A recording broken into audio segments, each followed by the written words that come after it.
question for you. Have you ever asked a question, asked something, asked maybe a favor from someone, and then you got maybe a not too friendly response? Well, and then someone else comes to ask that same person the question, and then the person gets a different response. Maybe his needs were met. Has this ever happened to you? Well, there was a case like that happened in my office, and it was quite an interesting one. All right. So this young lady had been talking to a customer, and the customer was not forthcoming. So it's been months and months and months, and and the conversation was not bringing forth the results they wanted. So what did she do? We got talking, and she was like, "Oh, this customer," and all that. I said, "Reel out, reel in the customer." So I started having conversation with this customer, and after having this conversation, within 48 hours, we closed the deal. Well, this was a plus for her, but the question is, why was she not able to close the deal? What was the issue? What was unfavorable that made the customer not to go ahead? Well, there may be many factors, but one major factor that plays out in such scenarios is this: if you're not asking the right questions, you will not get the answer you're looking for. If you are not asking the right question, you will not get the answer you're looking for. So if what you're looking for is financial stability, there are questions you need to ask. Those questions you need to ask yourself before you can get a headway in your financial stability journey. If this is your first time here, my name is Darius Shokumbi, and this is Financial Clinic. At Financial Clinic, we move people from financial chaos to financial stability. If that's what you're looking for, then you're at the right place. All right, so let's get started. What are the 5 questions you need to ask yourself on your journey to financial stability? What 5 questions should you ask yourself? That's what we're going to be talking about today. All right, so the first question you should ask yourself is this: what is my financial goal? What is my financial goal? All right, like I always explain goal setting, I say that it's about you going to a certain place and then identifying the destination you are headed. Well, goals also have a way of working on you such that by the time you get to that destination, you can match the results you're looking for. So, when I talk about goal setting, financial goal setting, in this sense, I mean that this goal should have 2 elements. The first element is the purpose of the money. The second element is the financial value you are headed towards. So, when you're setting financial goal, you must be able to look at these 2 elements. If you look at these 2 elements, it will propel your movement towards the achievement of that value that you think your goal is all about. So, let's talk about the first element. The first element is the element of purpose. Most times people say things like, if the purpose of a thing is unknown, they say abuse is inevitable. And that's true. Another twist to this is that if you do not have a purpose for a thing, you will likely not be propelled to achieving that goal. So, what is the purpose of your money? To some people, the purpose of their money is philanthropy, because it's to be a philanthropy. Some other people, the purpose of their money is to build a multi-billion naira or dollar empire for their generation. Some other people just want to live comfortable.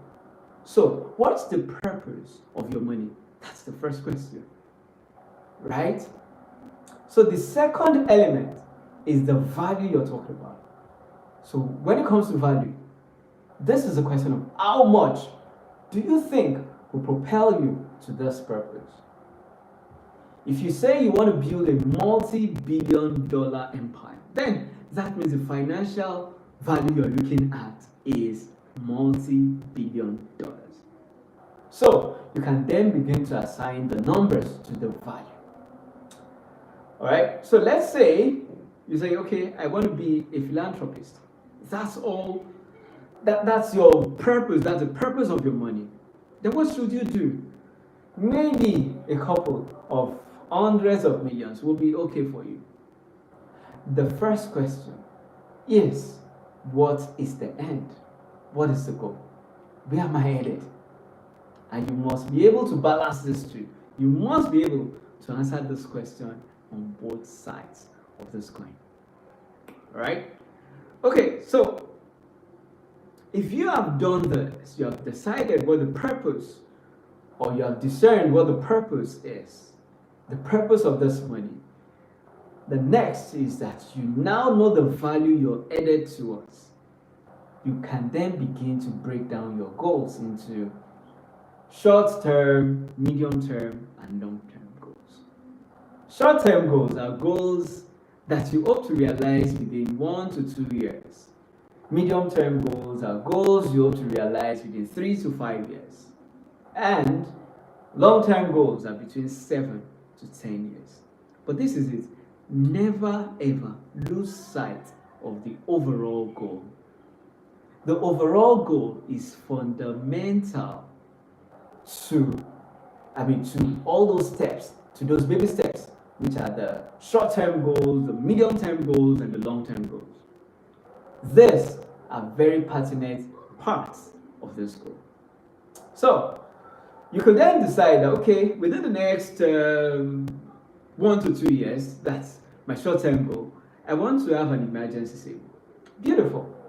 Then you now say, okay, 3 to 5 years, I want to begin to accumulate some assets.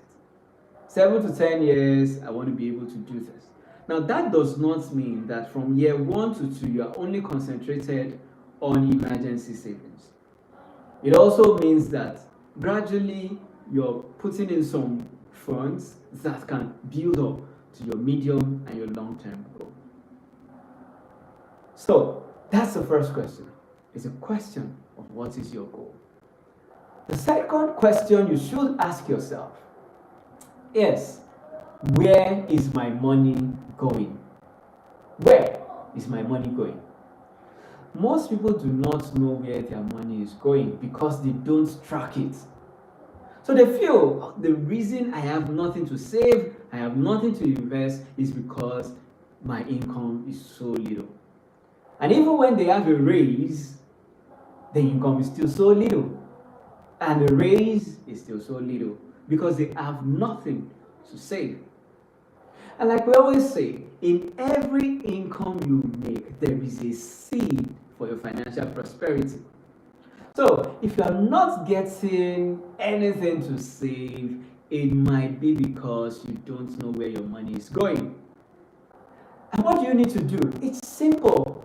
Track your expenses. When you track your expenses, it will show you where your money is going. Without tracking, you don't know where your money is going. So I'll share the story. Okay, thank you for that. In every income I make, there's a seed for my financial prosperity. Beautiful. So, I had this lady that I met some time ago. We spoke around September, October, November, and then someone introduced her.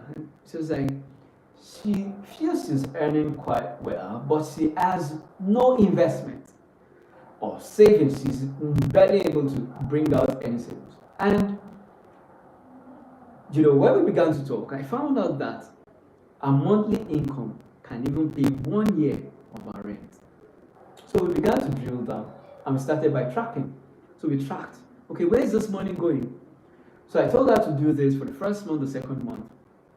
We now sat down and began to look into it to say, okay, this item or this line, can go. It's not going to affect your life so much. So we began to take out several items in that expense. Some were reducing, some we took out, some we just reshuffled. About 2 months after that, she called me and said, things have changed. Even as at that September, October, she was in debt also, so she had to settle the debt. So she told me that things have changed, and then at that time, she was able to save 28% of her income. What did we do? We simply tracked. So if you don't track your expenses, a lot of things escape you.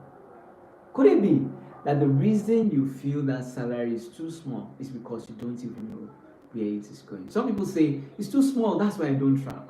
No, you don't track, that's why you don't track. It's not the value or the volume that determines tracking or not. And whenever you track your income, you will be able to leave some breathing space. You'll be able to leave some breathing space such that you can open what I call the personal fund account.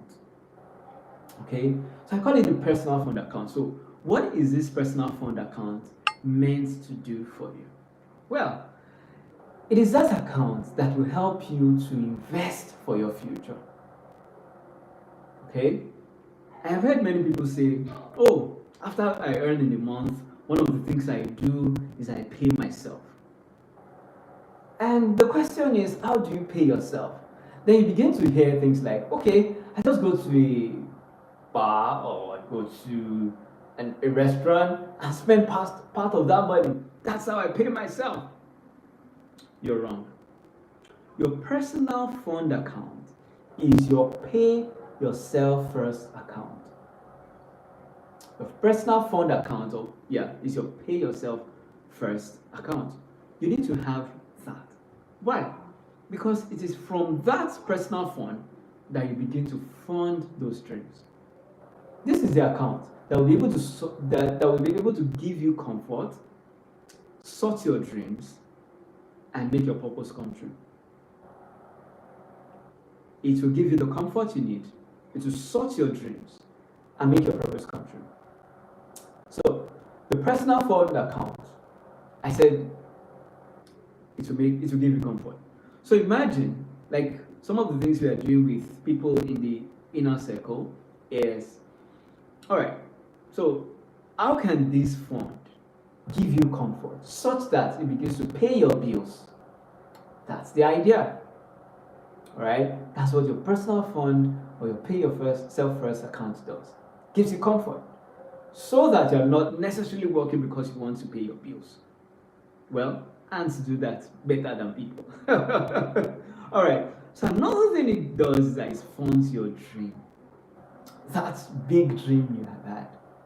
Your personal fund account can fund that dream, making it become real. So you plan to own an apartment in Ikoyi and all that. Your personal fund account can do that. Well, even though there is one thing that I need to talk about here, and that is your salary cannot give you some kind of lifestyle you want. So, is it possible? Yes, it's possible, but maybe not with your salary. And finally, I say, it's going to fund your purpose. You already have a purpose for this money. I want to be a philanthropist. You begin that journey the day you begin to earn. If you do not begin that journey earlier, you will not achieve that goal. Well, if you're hearing this for the first time and maybe you have worked for 10, 20, 30 years, well, your dreams can still come true, but you need to speak with an advisor. All right, so that's the second question. Where is my money going? The third one is, what are my financial values? What are my financial values?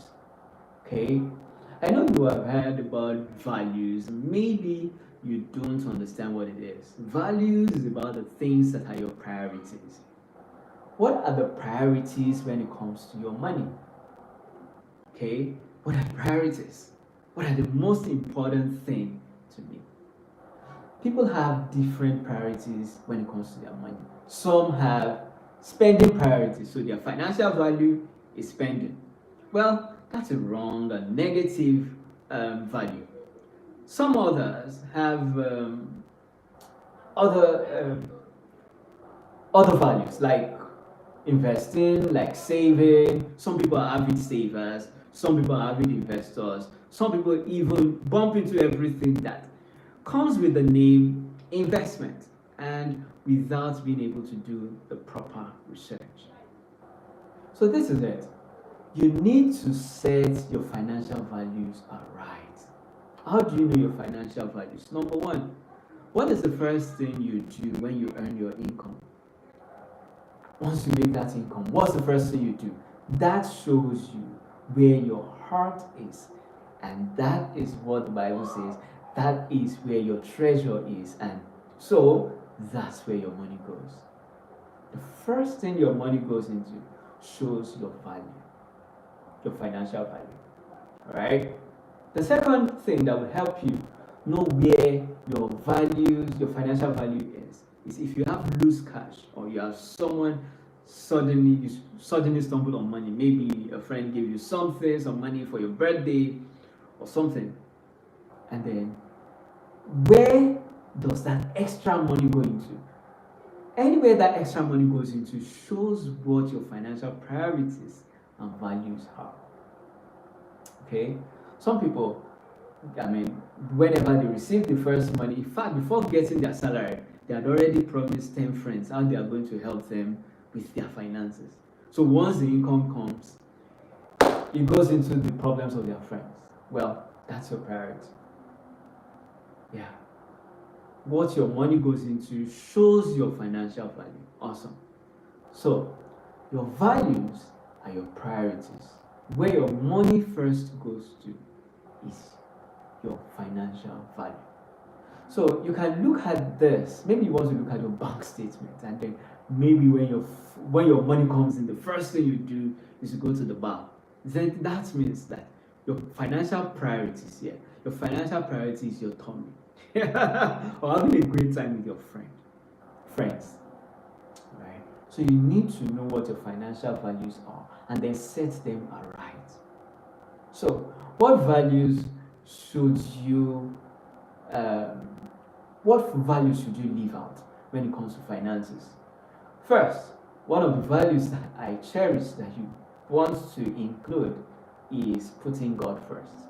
Well, that's my opinion. But I think, it makes sense. All right.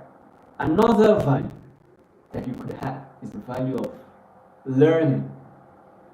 Put your income into where you can learn, into something that can make you become that goal, right? Into your education, right? Also, it could also be investing. Yeah, we know that we all spend, we know that we all have to eat, we know we all have to have accommodation and all that. Your money should also still go into that. But maybe at that junction, you are prioritizing family. So, your financial values are very, very important, and you need to know what they are. At least find out 3 of those things so that you will know where you are and then you can make improvement from where you are at. So, what is the fourth question? The fourth question you should ask yourself is how? Okay, structure help you track your income. All right, thank you. Thank you for that. All right, so the fourth question is this: how do I grow my money? How do I grow my money? Many people's story is like the parable of the master that left 3 servants behind. But the last servant, if you don't know this story, you want to read the Bible, the book of Matthew chapter 25. The last servant took the money that the master gave him. And what did he do? He hid it. In the same way, people hide their money in several places. They hide their money in the grocery stores by buying grocery with all their monies. They hide their money with the energy company, PHCN, because that's where they put their funds. They hide their money in debt. Wow, because they've been carrying one for a long time when they needed to buy a car. They hide their money in several other people. They hide their money with the proprietor or the owner of the school. That's where many people's money go. They hide the money such that there is no return at all. So, what are you doing with your money? If you hid your money in places where those monies cannot grow, there is no financial future for your money. Where are you hiding your money? So this guy hid the money instead of doing business with it. There is a seed in every income you earn, and that seed can give you the financial stability you want. That seed can help you to fulfill your financial goals. That seed can help you fulfill your financial purpose. So, where are you keeping the seeds that comes from your income? This is an important question you need to ask. How do you intend to grow your money? Everybody should go into certain risks. There are different types of risks. I'm going to talk about 4 types of risk. The first type of risk I'm going to be talking about is a zero risk. Anything you do with your money tends to have an element of risk. But there is what I call the zero risk. What is the zero risk? Okay. No financial future if your income seed does not grow. Beautiful. Thank you for that. Yeah, thank you for that. Okay, so what do I call the zero risk? The zero risk is ta-da! Your education, your personal education. So, people want to do well financially, but they are not ready to be educated. The last time some people ever got something close to education was when they went to school. Schooling is for the general public, but education is for an individual. Education is what you do for yourself. Do you really lose money in personal education? Well, the chances are very small, except you're learning the wrong things. But there's no way you will be learning scams and nobody is flagging you during the course of your education. So this is it. The first thing you have to invest in is your financial education.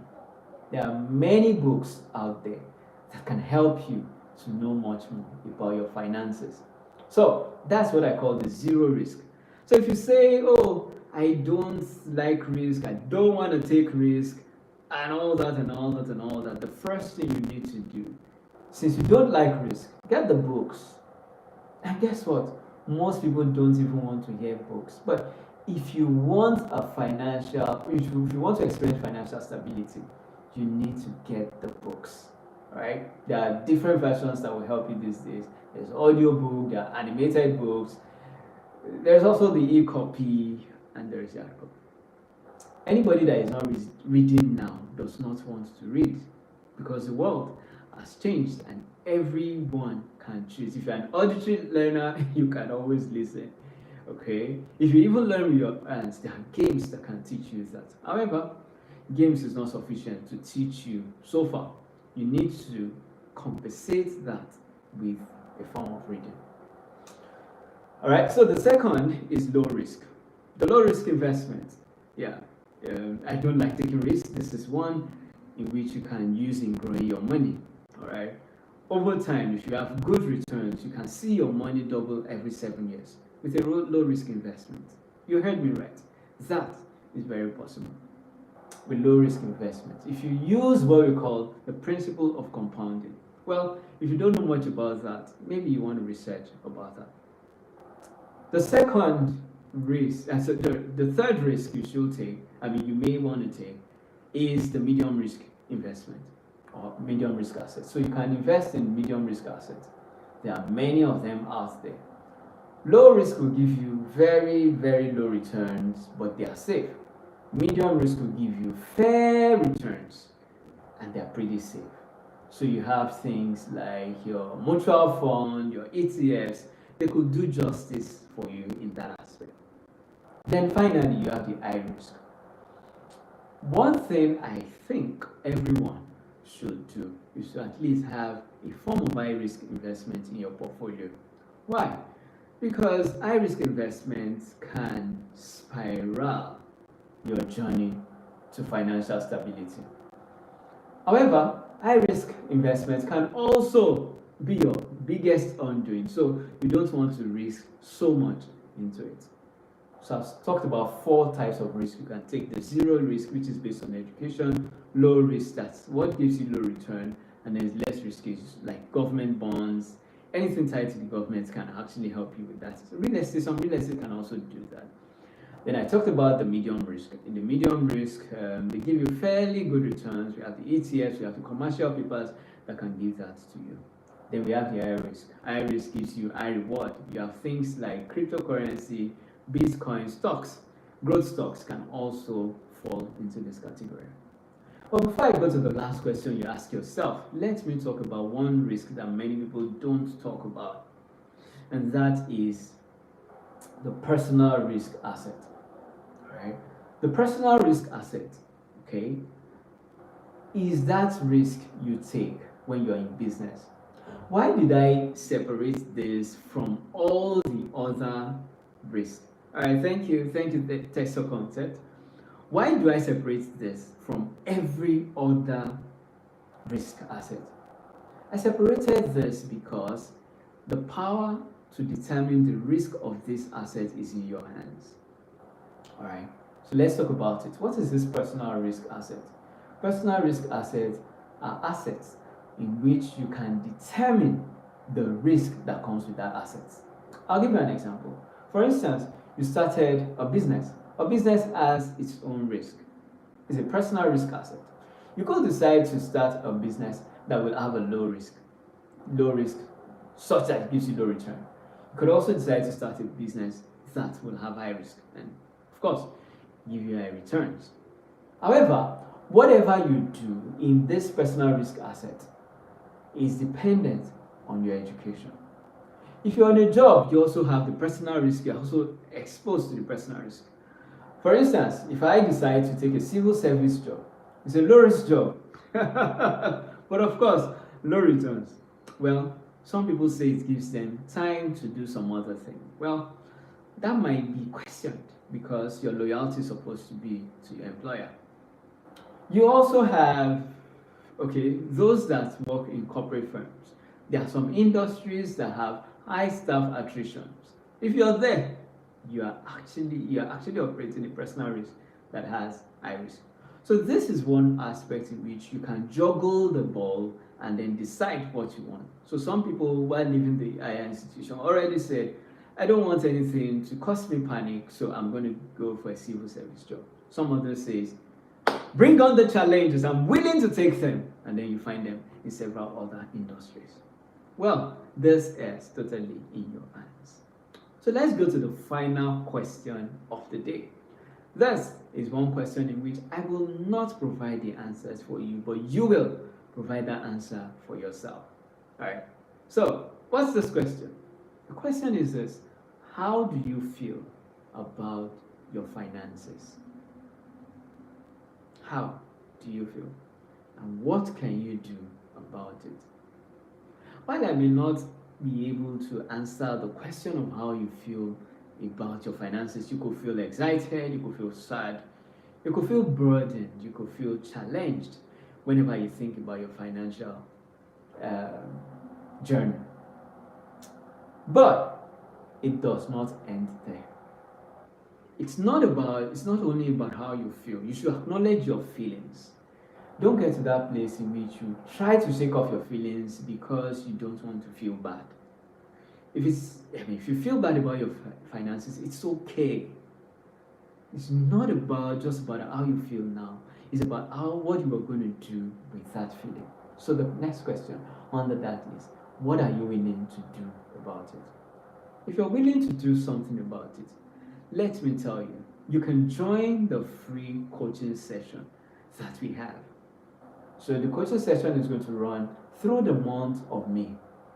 if you feel bad about your finances, this is one place you want to go, because we'll be focusing on financial planning, money habits, money management, and possibly income growth. So, if you need a hand to help you through this journey, join the free coaching session. It's going to help you. It's going to talk to that feeling and direct you in the path that can help you to feel free about your finances. So, we've come to the end of today's class. I hope you were writing things down. And if you did not, then you want to go back and write down those questions and answer them truthfully. Well, you're not submitted to anybody, it's for yourself. But answer them genuinely and do researches where you need to do researches so that you can move from where you are now to where you want to be. Okay, let me talk about the risk of this asset first. Thank you so much, you're welcome. Yeah, so the risk of this asset. Now, you don't need to get, this is just a warning for someone. You don't need to get all assets, say, oh, I want to get zero risk. Of course, zero risk you should get by default. Okay, yeah, say you have some areas of improvements, beautiful. Zero risk you should get by default. But you see the low risk, medium risk, and high risk. You don't need to buy every one of them. You need to take a knowledgeable step to be able to get to your destination. All right, this is where I'm going to put it to an end, and I hope that this really helped you. If you have questions, put them in the comment section, and then we'll be glad to answer you. All right, so see you next Thursday. Have a great time. Bye.